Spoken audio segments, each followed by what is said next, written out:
Our next presenter is Aarav Kumar. He is a freshman at Moravian Academy and has been in Balviar for 8 years. People like him for his positive attitude, and he never fails to make people smile. The title of his presentation is Ayurveda, Mother of All Healing. Please join me in welcoming Aarav Kumar.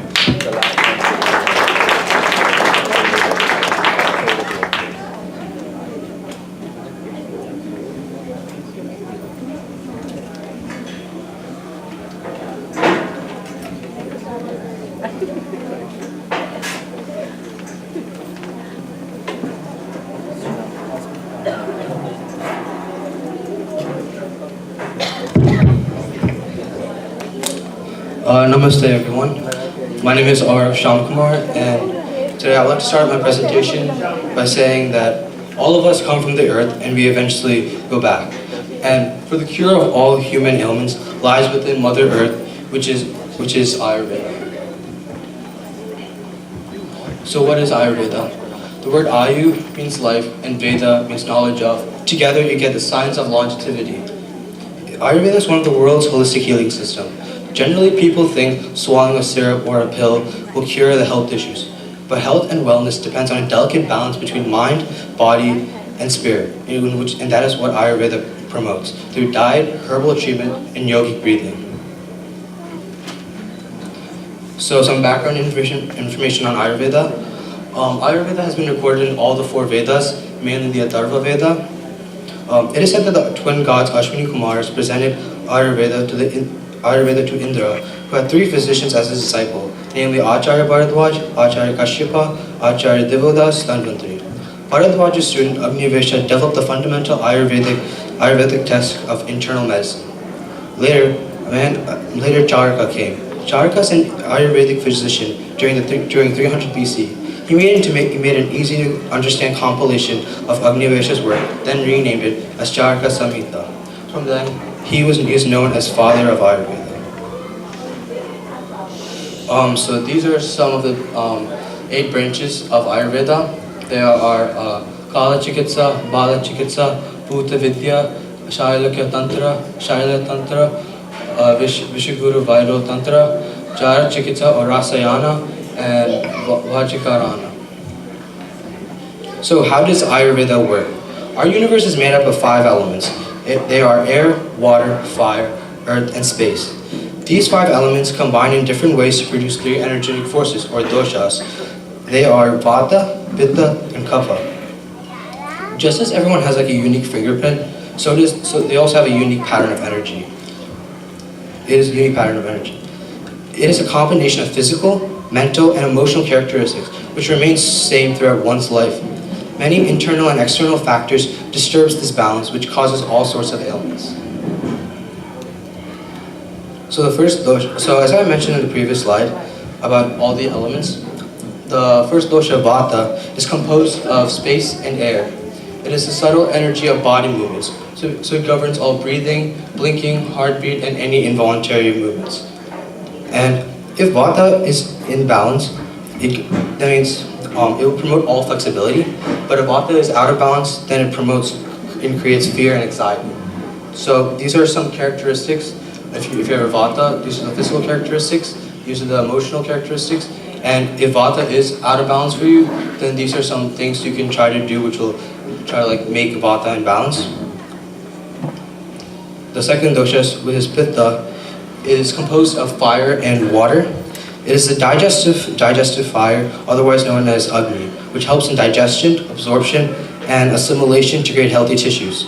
This process produces a subtle essence called Ojas, which is a source of vitality, physical strength, and immunity. Ama is a toxic accumulation due to weakened Agni or digestive fire. The buildup of this toxin, or Ama, obstructs the flow of energy, information, nourishment, which is the basis of all diseases. And if Pitta is in balance, then it promotes understanding and intelligence. If it's out of balance, it arouses anger, hatred, and jealousy. And for physical characteristics of Pitta are here, emotional characteristics, and if it is, again, out of balance, these are some ways you can try to keep it in balance. And the third dosha is Kapha. The third dosha, which is kapha, is composed of earth and water.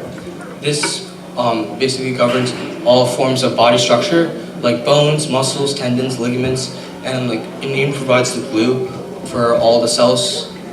And if kapha is in balance, it expresses love, calmness, and forgiveness. But if it is out of balance, then it leads to attachment, greed, and envy.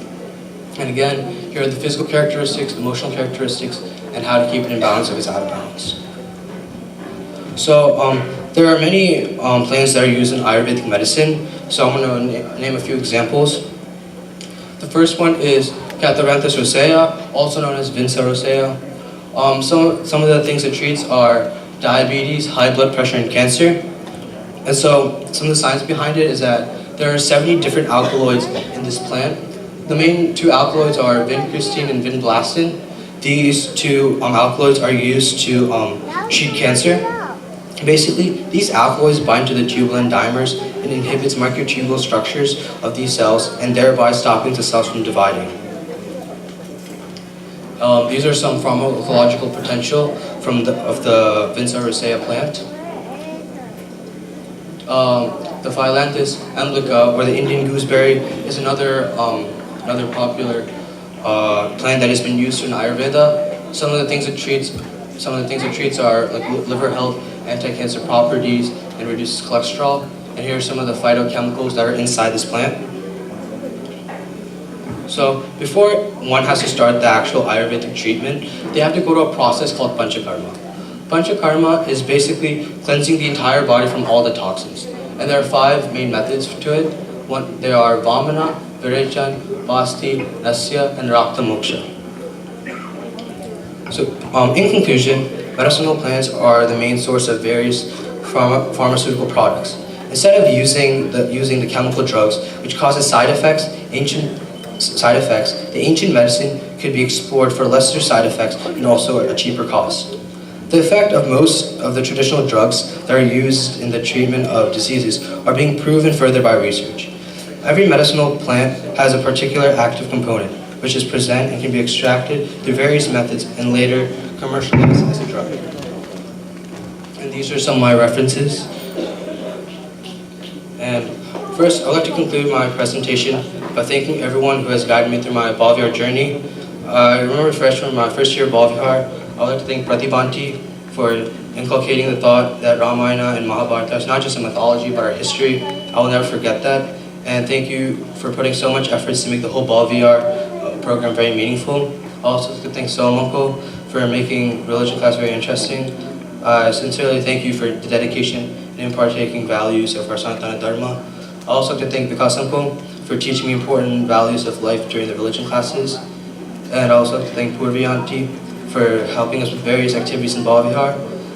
And my namaskaram to Anand Guruji who for guiding us in the spiritual path. And last but not least, I'd like to thank my Tamil teachers. Because of them, I'm now able to read and speak clearly in my mother tongue. And I'd like to thank Sridhar Uncle for that. And last but not least, I'd like to thank my parents for enrolling me in part of Bhavihar. I'd like to thank my mom for helping me through my Tamil lessons and also helped me attend Bhavihar every Sunday. Thank you.